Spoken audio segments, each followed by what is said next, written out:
I myself struggled with that question of what do you want to be when you grow up? Throughout my teens, and honestly, throughout most of my 20s, I had no real answer to that question. And with that frustration and panic and all those hard feelings that come with not knowing, I decided to become my own hero. We share a lot in common. So, like the struggles and the challenges we face, we feel alone in, but it's not true. We were trying to find the answers just through our heads, just in our minds. We're trying to think our way to the solution. And it feels like beating your head against a wall. And it's a super frustrating experience. And I realized that that external information that you're pulling into your mind and trying to like rationalize about how you're going to find your solution to your problem of knowing what is the right work for you, well, that external information is helpful. It is not the answer. I'm thrilled to welcome Sarah. Thank you for joining us today, Sarah. Thank you so much for having me. I really appreciate being here. Yeah, and for those who might not see the video, Sarah has lovely string lights as we are recording right before the holidays. I love the setting. And Sarah, why don't you tell us a little more about what it is that you're doing right now? Okay, so I am a conscious career coach. And so I help humans who are heart centered, who want to make a positive difference in the world in some way. They have this sense or knowing that there's something they're meant to be doing, but they don't know what it is. They've probably tried, your standard career coaching approaches, probably completed assessments, and they're still not able to really understand what their gifts are, how they can use them in their career and to shift or build their career up. And they need help seeing that more clearly. Within that, I also help because even when we see our dreams super clearly, we all have fears and limitations and excuses and things that pop up that stand in our way. And sometimes we're not even super aware of them. So I help bring awareness to those parts of us so that you can transform them into beliefs that actually empower you, that help you move forward towards these beautiful dreams that you have. I love that. And I think so many people will be able to relate. And you see it across the board, I think it's hard for people coming out of even high schools or colleges, right? When the question is like, who do you want to be, right? The pressure of what profession will you pick, unless you have a clear idea, right? Sometimes it happens, but many times it doesn't. And then I think it's harder and harder even as you go in your 30s and 40s. And so many people find themselves with that question, right? Or they might have built careers that are successful, but deep down inside, something is missing. So I love that. Can you tell us a little more about how you got here and your journey? Yes, I'd love to. So I myself struggled with that question of what do you want to be when you grow up? Throughout my teens, and honestly, throughout most of my 20s, I had no real answer to that question. And with that frustration and panic and all those hard feelings that come with not knowing, I decided to become my own hero and train as a career coach. I So love it. yeah, I was like, I can do this. I had gone to career services and not found the answers, and I was like, maybe I can find the answers on my own. I love that. This just really resonated with me. I became my own hero. And isn't that so true? That sometimes we look externally, right, for all the answers, all the tips, the laid out paths or formulas or strategies. But the first step starts with really you becoming your own hero. Please do continue. I love this. Right? So that's exactly and when you become your own hero, it's a journey. It as much as we love those quick fixes, they feel good, feel helpful, they don't actually fix much, in my experience, at least through myself and working with clients. So I have now been a career coach for 10 years and I've worked with all types of people and we share a lot in common. So, like the struggles and the challenges we face, we feel alone in, but it's not true. Like they're so common. So, feeling incredible doubt about what you are supposed to do, feeling that the answer is outside of you, like you mentioned, that is, it's external. We're going to find it in all the research we do, or find it in all these career assessments that are available, personality, interest. There's just so many different types. So, working with people and watching them struggle and reflecting on my own struggle in the exact same things really led me down a path of what is going to be helpful. So, what I would see, I witnessed in myself and my clients is like we were trying to find the answers just through our heads, just in our minds. We're trying to think our way to the solution. And it feels like beating your head against a wall. And it's a super frustrating experience. And I realized that that external information that you're pulling into your mind and trying to like rationalize about how you're going to find your solution to your problem of knowing what is the right work for you, well, that external information is helpful. It is not the answer, it's not going to give you the answer. And you actually hold all the answers inside of you. It's just they're hard to access because we haven't been taught how, we haven't practiced it, and we I think all of us have external stuff in our way.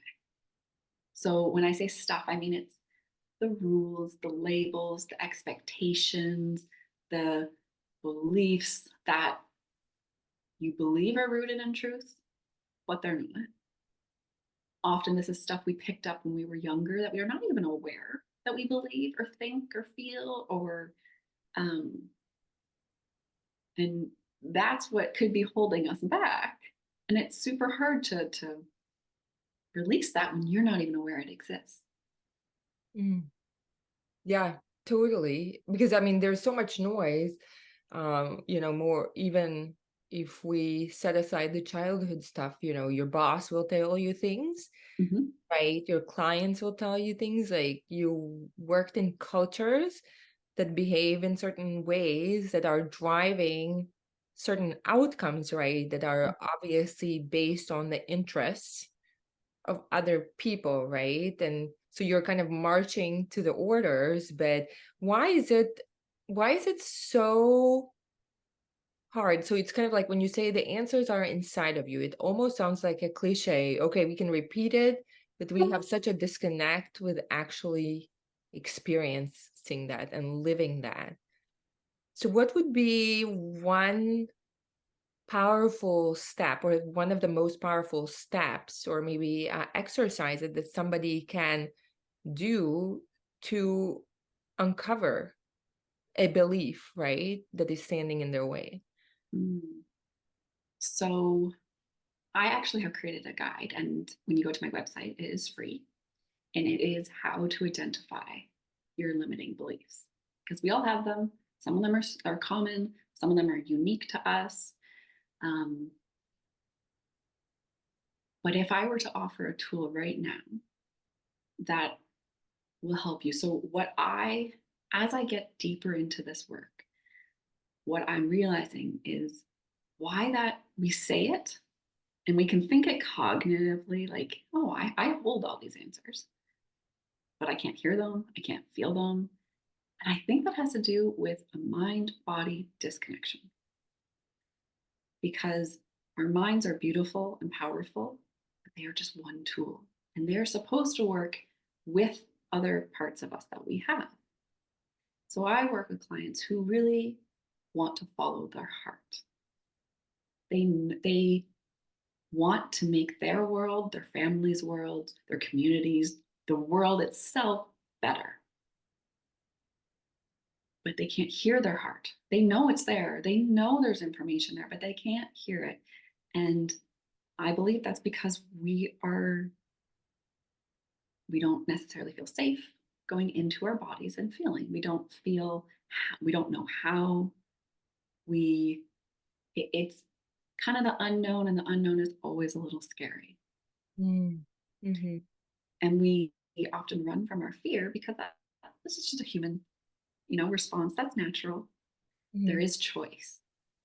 But when you don't realize there's choice, it's hard to make that choice. So that's bringing awareness to the fact that you do have a choice. So the tool I would offer to start with, because starting slow is important, Okay. is to carve out just a few minutes each day. And consistency is important in most practices to just sit and be with yourself. Mm. If that is 30 seconds, that's okay. Set a timer. That's what you can do. Cool. And then you can increase it over time. Maybe you can do 5 minutes.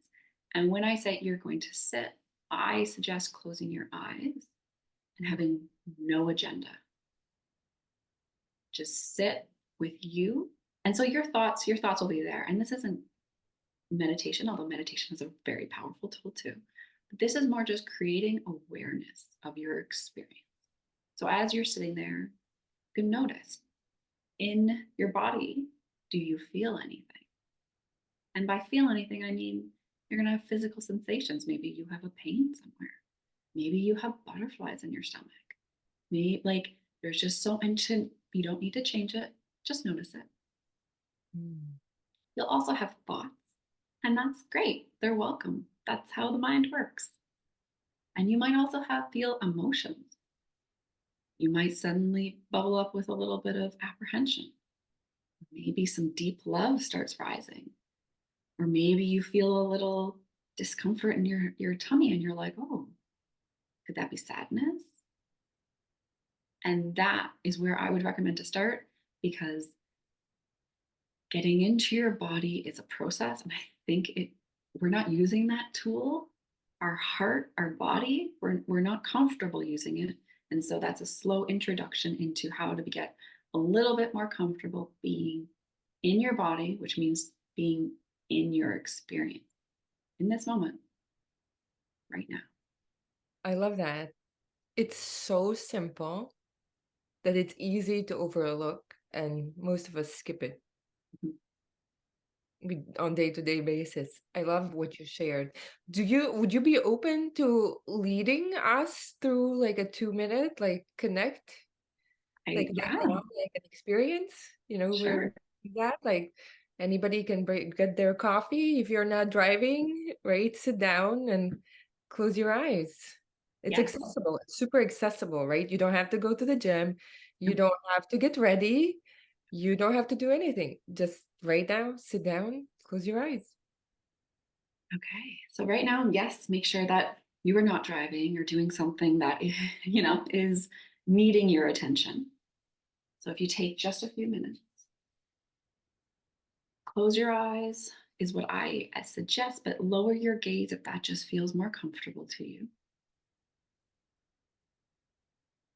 And I would invite you to take a few deep breaths. So that would be in through your nose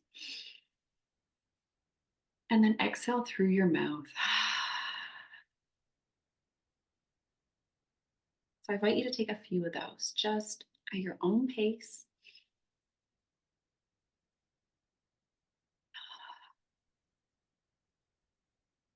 And as you're taking those deep breaths, notice where your body is. Are you sitting in a chair?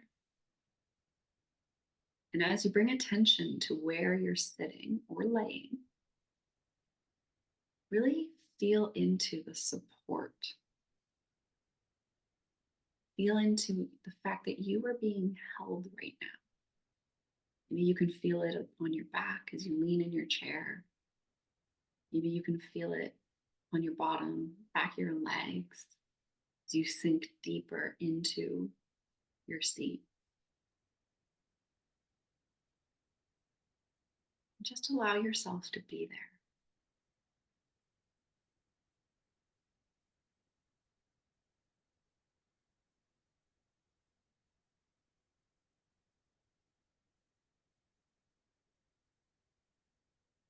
Now, as you're sitting here, thoughts might pop into your head. That's okay.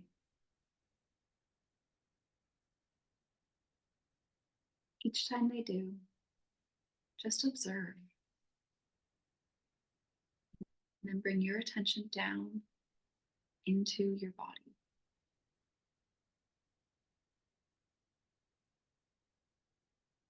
Notice if there's any sensation. Maybe you can feel your shoulders relaxing a little bit, dropping down. Maybe you can feel your heart beating, your stomach gurgling.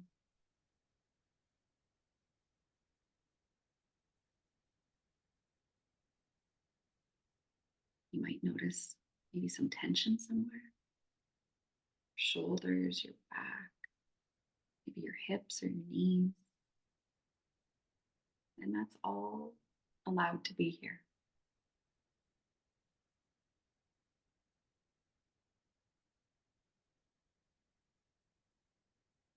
I invite you to allow yourself to know you are right where you need to be in this moment.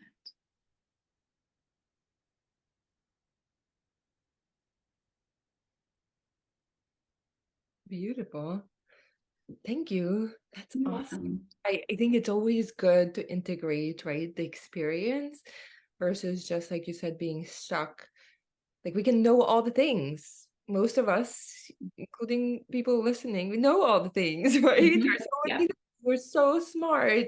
And I can totally relate to when you say that we need to integrate not only our beautiful mind, use it to solve everything, but integrate and have a more holistic approach and welcome all parts of us, including our heart, including our body, in our whole entirety. So thank you. This was lovely. So why would this, if somebody's thinking, how would this help me Mm, with finding my purpose, right? With finding my dream job? mm. Good question. So, this is the beginning of building self trust and self love. So often, when we're in our minds and our culture at the moment does a good job of distracting us and creating panic and fear. If we think about our lives, there's often milestones. So you graduate high school, maybe Mm-hmm. you graduate post secondary, maybe you get married, maybe you have children, Yep. maybe you create this career that reaches your financial needs, that gives you the status you've always wanted or thought you wanted or needed. Mm-hmm. You check the boxes. You check You all the boxes, right? You buy a house. Exactly. Exactly. But do you know why you do those things? And are you actually choosing to do those things? Because that's where I think the disconnection starts. Some people absolutely want those things and they're good for them. Mhm. And it's not true for everyone because we're all so unique. But But does it when have to be either or? no, it's going to be so beautifully different for every person. Mhm. But when you don't realize there are options, when you and I have been there myself, and I think it's a journey to find the courage to do what's best for you. I and learning that this is where it starts is by learning to build that inner trust and connection with yourself. Because when you feel it's essentially taking responsibility for your own life experience. And you do that when you trust yourself. Because there are always going to be external noise. And sometimes that stuff is helpful and sometimes it isn't. And the thing is, it's going to be different for every individual. Something that helped one person isn't going to help the next person. And when you learn to trust yourself, you also learn to discern what is true for me, what is helpful for me. And when you do that, you build confidence. When you make those choices from that place, from a place of, I love myself. And yeah, I'm a little scared because we're all scared. That's just part of the human experience. And I'm going to allow that fear to be with me too. And you make choices from that place of, I trust myself. I love myself. I know I am worthy of a beautiful life. And that includes my career because that's a big part of our lives. Yeah.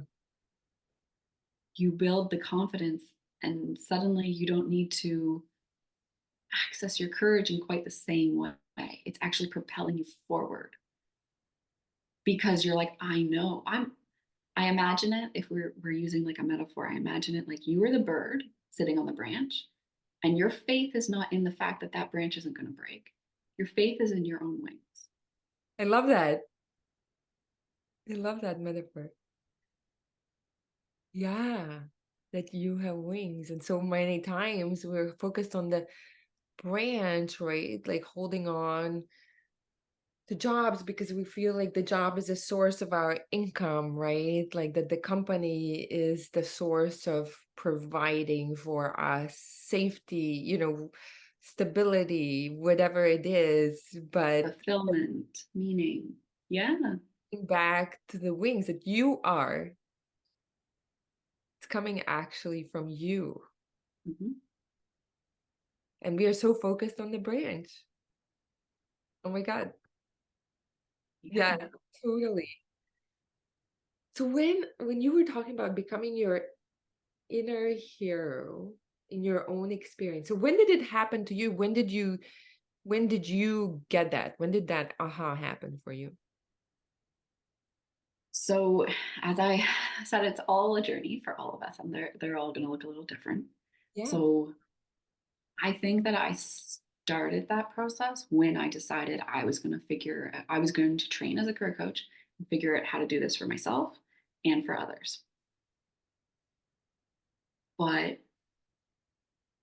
when I look back, the real transformation and oh, maybe the real isn't the right Deeper maybe? the deeper transformation. Yes, the that first part was important and it led to. And so it is all a process. And to build that trust that you are in the right spot at the right time, leading you to where you need to go.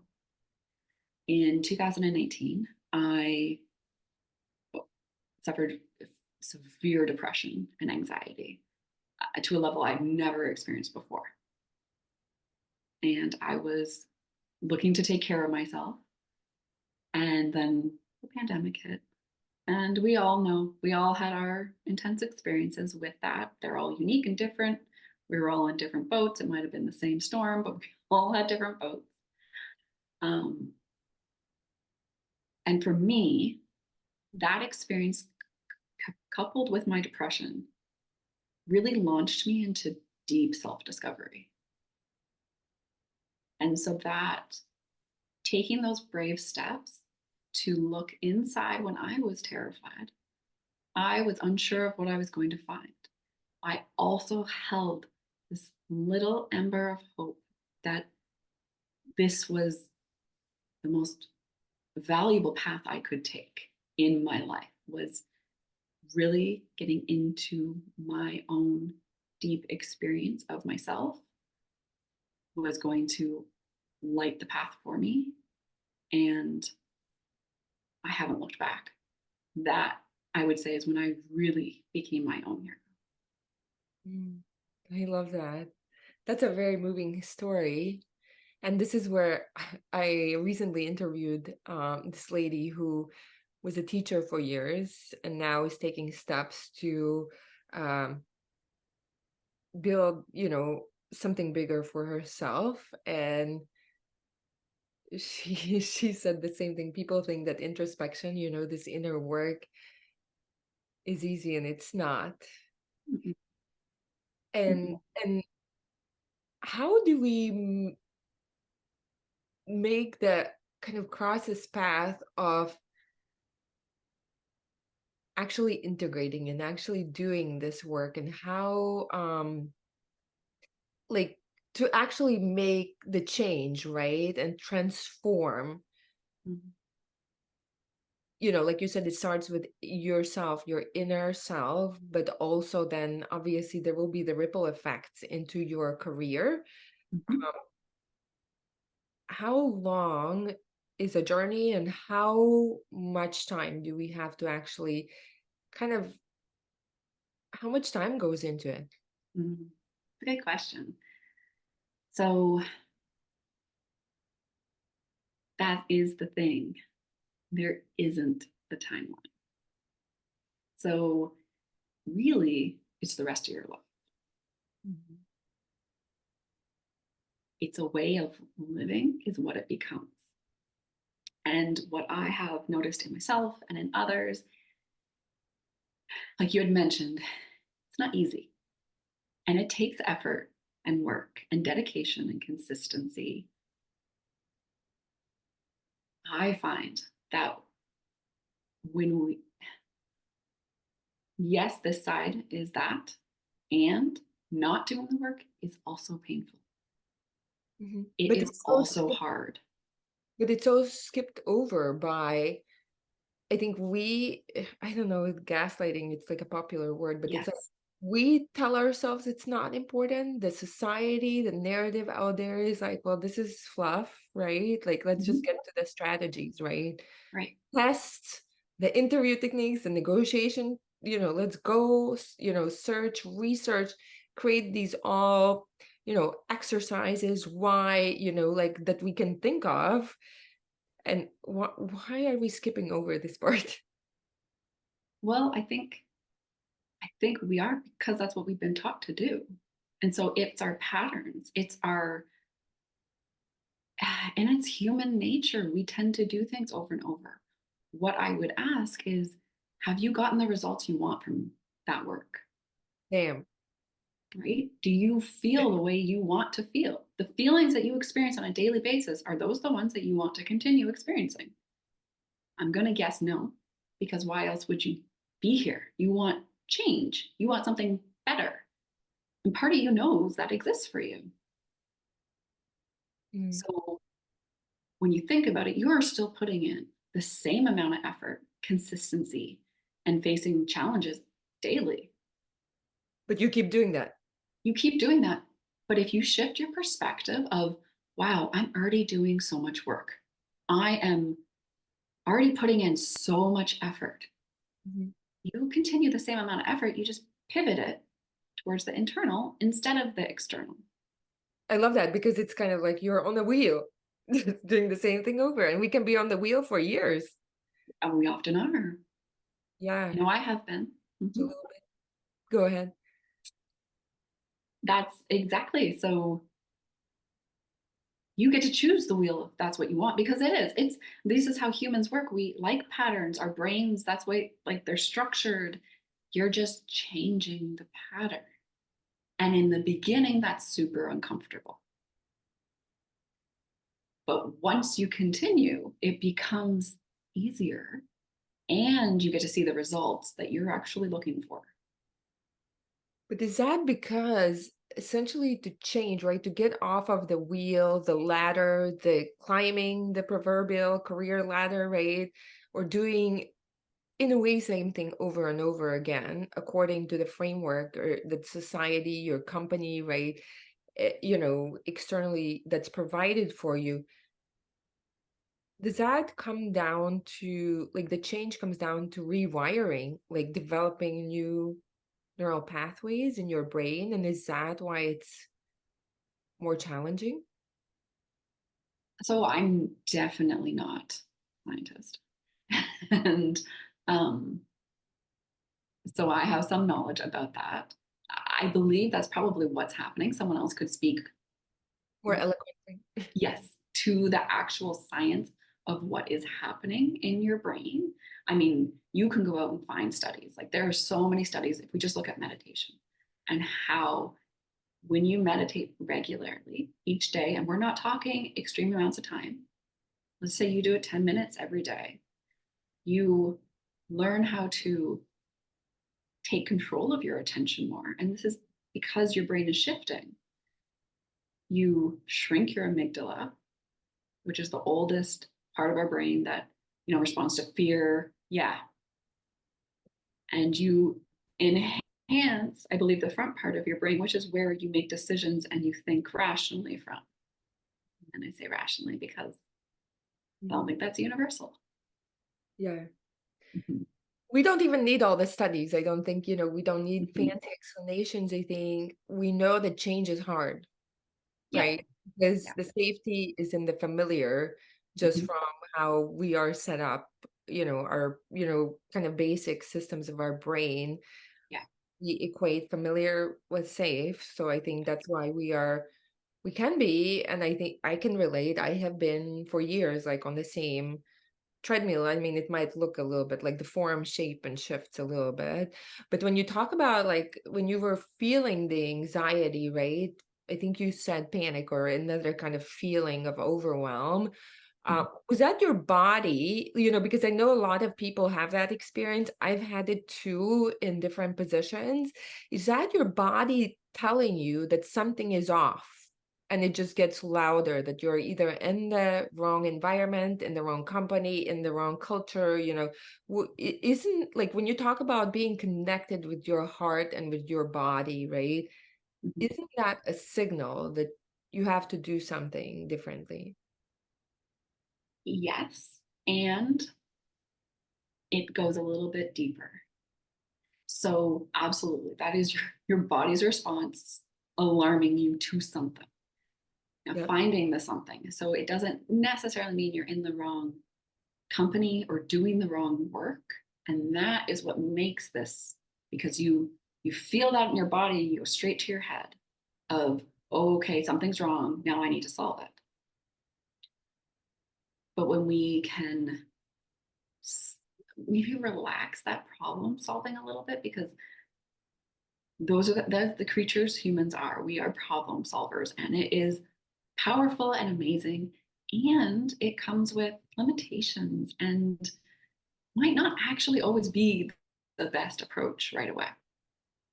So, when the situation you were describing of like, let's say you're overwhelmed with this anxious feeling, and you suddenly think it's, oh, I'm because I'm in the wrong job, Or you wake up with it every day, right? or you wake up with, right?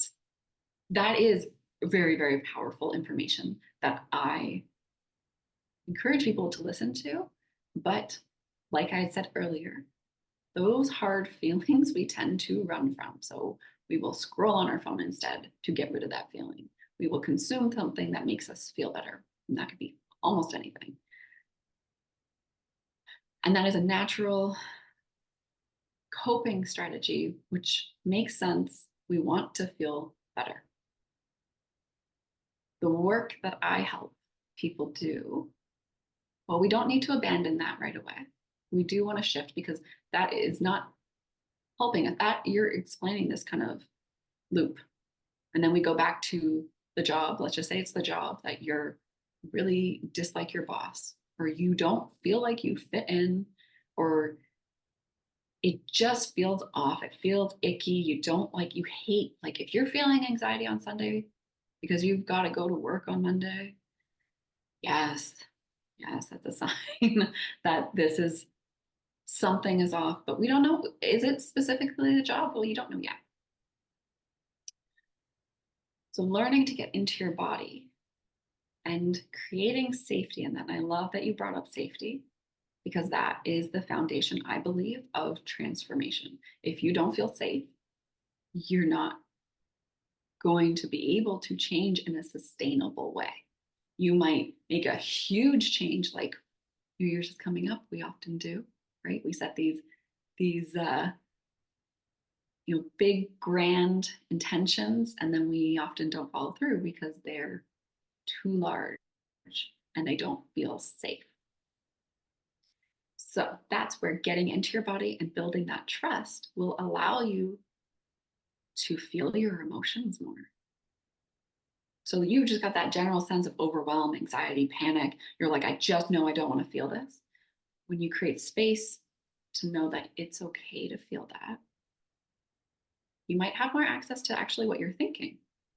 What thoughts are you thinking that are eliciting these emotions that then elicit these physical sensations of being dizzy, your heart's pounding, you're getting sweaty. And once you're able to hear those thoughts more, you recognize that they're all connected. And then you realize those thoughts are coming from deep beliefs you hold. And let's just take a really common one. You're not worthy of participating in work that makes you feel good. Work is supposed to be painful. Work is supposed to be hard. You're supposed to suffer when you go to work. Yeah. Lots of us were taught that work is not fun. Yeah. And so if you deeply believe that, that impacts what you're thinking, which impacts what you're feeling, which impacts the body sensations that you're experiencing, and then it impacts the actions you take or you don't take. So we see how it's all connected. Mhm. And while it could be the job, it's really actually much deeper. It's you and what you believe, which is why you're in that job to begin with. Mhm. Does that make sense? Yeah, and I was thinking this so what you're saying is kind of starting obviously I understand it's not the only step, but starting with that kind of coming home to yourself, right? And building more awareness and being and sitting with you and your own feelings. Is that a part of building that safety? It, I believe it is because you're teaching yourself it's safe to feel. And I do want to add that this work, like humans are social creatures. Mhm. We're not meant to do this work alone. And I think that's also what makes this feel so hard. We live in a dominant culture that really emphasizes the individual. Okay. But, and while the individual is important, I think there's balance because we're not just individuals, we're part of families, we're part of communities, we're part of everything. I mean, most people also work in teams, right? Yes. Yeah. Company. So, right? And when you look at the best teams, they have people with all different kinds of strengths. The best teams are people who have come together who have lots of differences, in my experience at least. But we don't seem to value those differences the same way that we need to lift ourselves up and to lift each other up, is what my experience has been at least. So while I'm saying it's inner work, you can do that with other people. There are groups to join where everyone is kind of seeking out the same.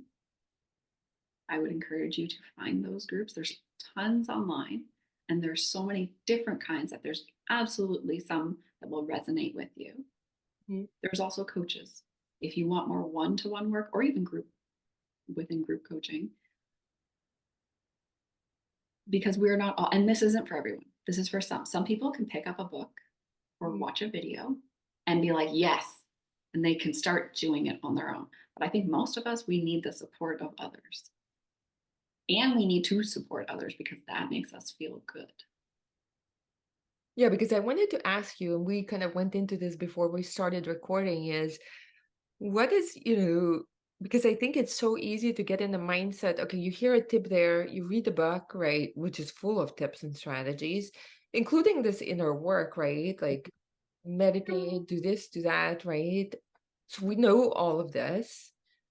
So I think, I wanted to put you on the spot and ask you, Okay. somebody's wondering like, "Well, I don't need to, I can do this on my own." Like, what have you seen in your experience? What's the value and why would somebody actually get help with Mm, working with somebody, guiding them through this process?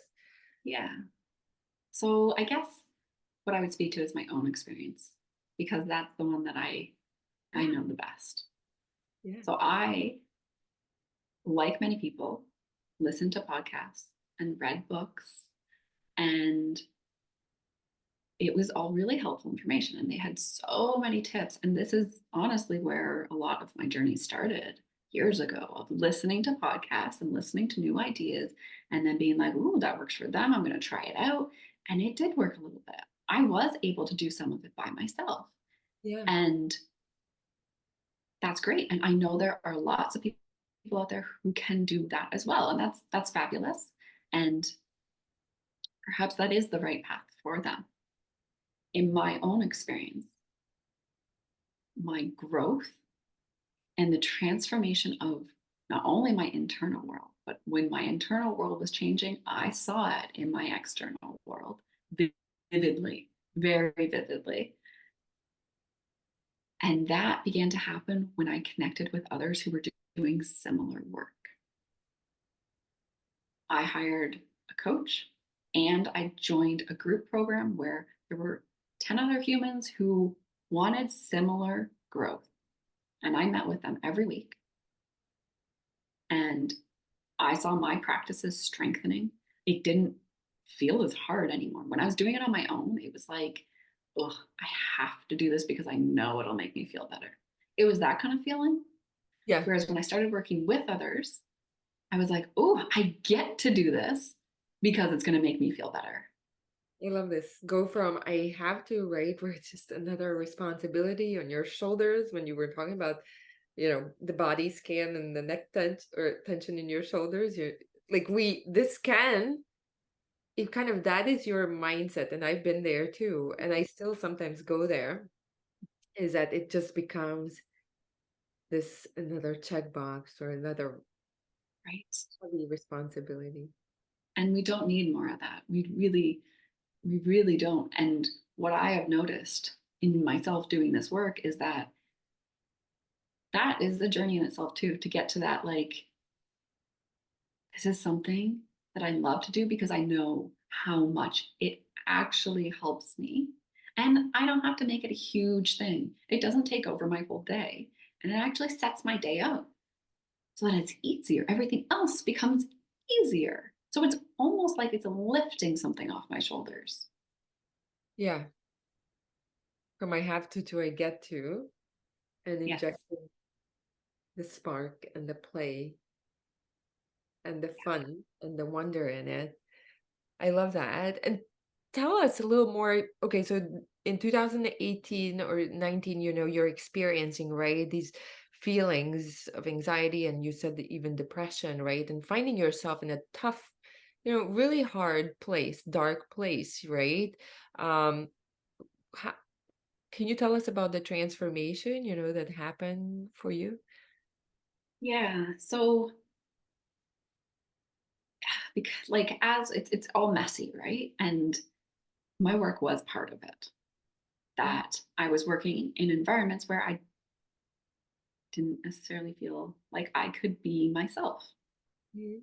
I couldn't actually understand that though at the time.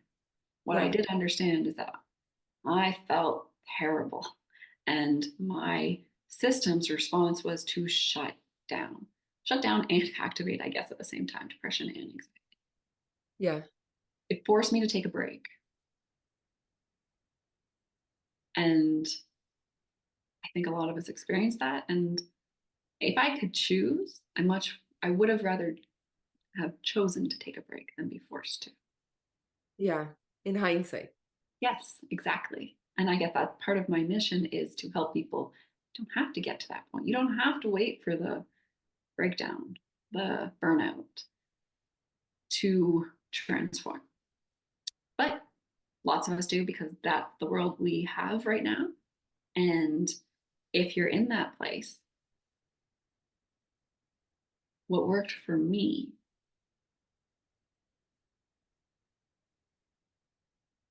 I keep going back to this building that self trust. And so I engaged in therapy because I think that's an awesome tool. And it was learning that my own inner voice was accurate, was valuable, was worthy of being heard by me.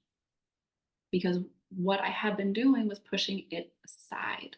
Push it aside. It doesn't fit what I've been told. If I'm going to move up this ladder, if I'm going to manage this company because I've, worked so hard all these years and built that, and now I'm ready to take a step up, and it felt so terrible, but that's what I was told I was supposed to want.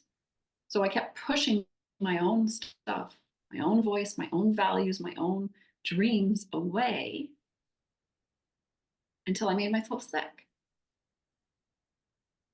And so in the healing, it was about reconnecting with those dreams, that voice, Mm. those values, and not only reconnecting, but deeply feeling their value, deeply knowing that they were all right, that they were good, that they were supposed to be here. And the depression and anxiety slowly left as I, not just in my mind, told myself, you're important, you have something to offer, and you can do it in a way that is good for you. It was a felt experience. That's what I moved towards. And that's where I found that power, is in being in my body. Because there's a difference between believing it in your mind and believing it with your mind and your heart. Knowing it. I mean, this is what, like, I think this is you just summarized why coaching is valuable, because we can know all the things. And like you said before, it's like you can only look at the results that you're getting. Is that knowing all the things, transforming, right? Really taking strong steps towards what you want to experience. And are you living them, right? And I think that we can know all the things, but actually integrating it into the day-to-day experience is where the magic and the change and coming back to you and your power happens. Because we Yes. just push through. We just push through and we keep doing what we're doing. I can relate to you. I've been in a situation where it's like um you keep showing up and somehow working harder, or kind of thinking, invalidating kind of what your body is telling you. And um I wanted to ask you, do you think that people have to take time off, or can you get to those to reconnecting yourself while you're in a role that is not totally fulfilling you, or even not only fulfilling you, but you might be feeling some of those feelings? Yeah, good question. And I no, I don't think that you need to take time off. That's not a requirement at all. It might support you depending on your situation. And like my experience, I had left myself no choice. I had pushed it so hard that I didn't have a choice. I would love for you to not have that experience, Yeah. to listen earlier to when you're feeling that discomfort, whatever that feels like for you, whether that is feeling sluggish or feeling really anxious or just feeling overwhelmed constantly when you're like, I don't know why I am overwhelmed by this. Those are signs that this work could be very helpful for you. And through that work, you will start to alleviate those feelings. Mm. I love that. And yeah, so you can continue to work up for sure. And like I had said, it's the brain and the body together. So not only are you connecting with your body, but you're shifting your mindset in the work. You're pivoting. And I don't mean huge, you're not doing 180-degree changes because that's just not helpful. You're taking little steps to shift how you see your experience, how you see yourself, how you see others, how you see the world at large. You're just making little shifts. And over time, and that's why there is no real timeline, you will feel the difference. You will, and I love how you had mentioned like work harder. Or keep Like going, that's pushing through, right, right. Yeah, and thinking like, okay, maybe I don't have a skill. I just need to become better at handling difficult people, or I need to become better at this. That you kind of start telling yourself that it's you, essentially. I mean, and there is some truth to that because those skills, like you had said, like handling difficult people, it absolutely that's a skill. It's just not the full answer because even in that, I would be asking, what do your boundaries look like? Do you know how to enforce boundaries in a way that you don't elicit guilt and fear and shame in yourself? Because especially as humans who have been raised as women in our culture, boundaries are not something that we were taught. At least that's not what I was taught when I was younger. That giving everything away was my role. Mm, And that is not true. And so I would encourage you to give yourself permission to honor your needs. And really, that begins with even knowing what your needs are. right, right. It all kind of comes full circle. Mhm. And I think we also had started talking a little bit about, okay, but then my company offers all these resources, right? All these trainings, skill development, internal opportunities. Like, why should I'm already busy doing all the trainings, right? I am quote unquote growing. Why would I need anything else? Like, I already don't have time. Okay. Okay. So I first there's a lot in that because if you are at a company that you have all these resources, which I'm like, that's amazing. I'm super happy for you. And if you feel good about this, well, then maybe you are already doing the work. Maybe this isn't for you because you're already there and you feel great. However, if you're doing the trainings, if you're engaging in all of these resources and you don't feel great about it, Mhm. you still feel like there's something missing, or you feel this disconnection, this misalignment, something is off. Yeah. Well, that's why you would do the work because obviously what you're doing, it's not that it's not helpful or not important. Sure, it just might not be exactly what you need right now in order to have your best experience in work and life. Mhm. Yeah. Keep going. You were going to say something. So I guess it would be that it becomes most powerful when you're doing both. Yeah. Learn, grow. That's awesome. You're growing. And when you describe that, it sounds like more of an intellectual growth. You're Yep. developing new skills or enhancing skills you already have. That's beautiful. Yeah. Do you also feel worthy of developing those skills? Do you feel a little bit imposter syndrome? Do you feel lots of self doubt? These are the things that internal work helps you learn as well. So you can bring them together and become like your own hero. You're creating your own career. You're not putting it into the hands of someone else. You're saying, thank you for these trainings. That's fabulous. I'm going to do the work to finish them and learn something. And I'm going to do this internal work so that I know that I am a badass, that I've got this, that I can create whatever life I imagine. Yeah, That's what I want for you. I love that. So, was there anything that I didn't ask and you would like to share with the listeners?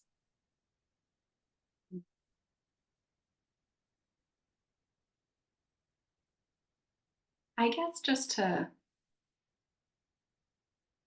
kind of close it out of like, I already know that you are so worthy of participating and engaging in work that lights you up, that feels meaningful to you, and and that's supposed to shift and change throughout your life. It's not supposed to be one thing. So I hope for you the courage to hear your heart and follow it. And I want you to know that when you do that, you might have feelings of like, oh, but isn't that selfish? I say it's the least selfish thing you can do, because when you are brave and you stand up in your power, not only do you radically shift your own life, you give permission to everyone around you to do the same. And that, I believe, is what's going to change our world into one that in which we are all thriving, because I believe that is possible. And it takes each one of us to stand in our own power and truth to start with.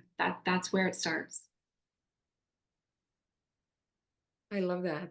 That was powerful. And I invite everybody to just integrate it, to sit with it. That was a very, very powerful ending. Sarah, how can people find you, follow you, and connect with you? So I have a website, rebelroots.coaching.com.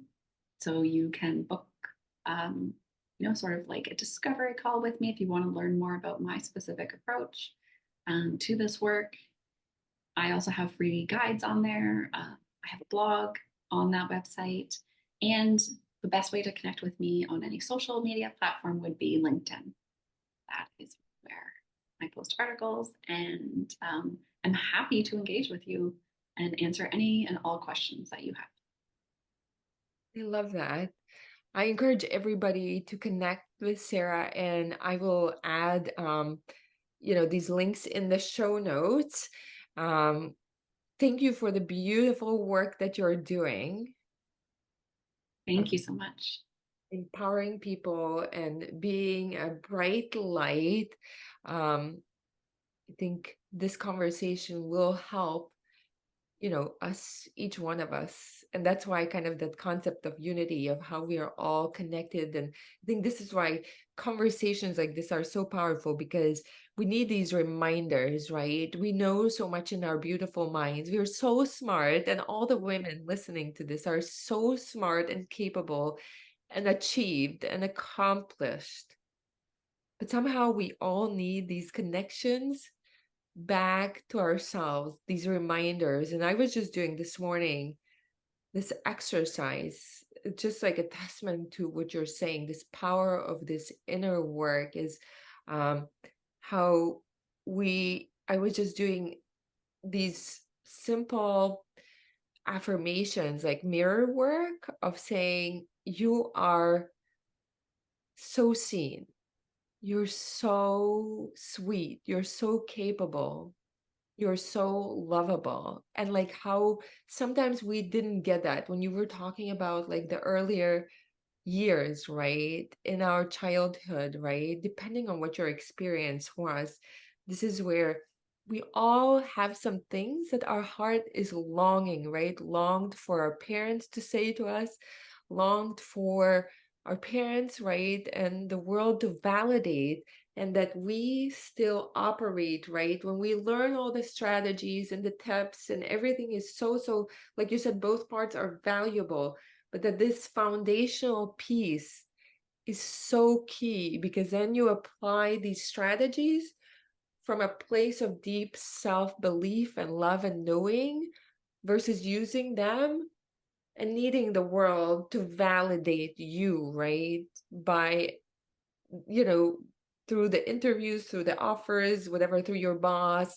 versus coming from this deeply empowered place. So I love the work that you're doing. So thank you for doing it, and it was a pleasure to meet you, to talk to you, and thank you for sharing, Sarah. Oh, thank you so much for having me. It was my pleasure.